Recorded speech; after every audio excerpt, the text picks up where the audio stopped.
আসসালামু আলাইকুম। ইবলু ভাই ভালো আছেন? হ্যাঁ ভালো। ভাই আপনি তো ভ্যান চালক তাই না?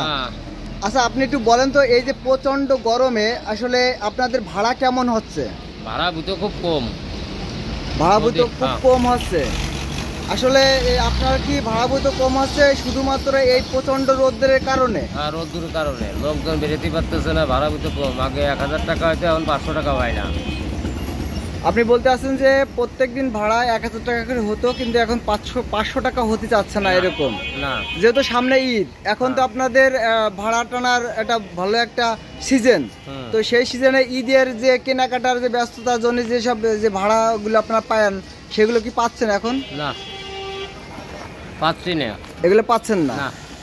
দেখ আপনাকে আসলে কি দিয়ে যে সান্ত্বনা দেব বলতে পারতেছি না, যেহেতু উপরওয়ালা যদি প্রচন্ড গরম দেয় তাহলে তো আর কিছু করার নাই, তাই না? তো আপনার দিনই এখন বর্তমান দিনে কিরকম টাকা ভাড়া হয়?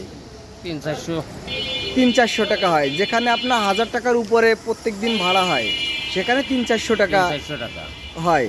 তাতে কি আপনার সংসার ঠিকভাবে চলতে পারছেন? আল্লাহ যে ভালো চালায় সে ভালো চলতেছে।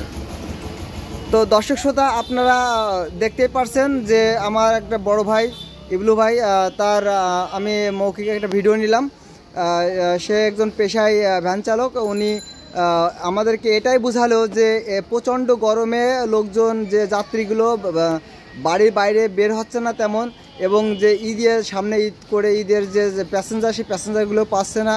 দিনে তার আয় 1000 থেকে 1500 টাকা যেখানে আয় হওয়ার কথা, কিন্তু সেখানে তার 200-300 টাকা আয় হচ্ছে এবং তার সংসার চালাতে খুবই হিমশিম খাতি হচ্ছে বর্তমান পরিস্থিতিতে।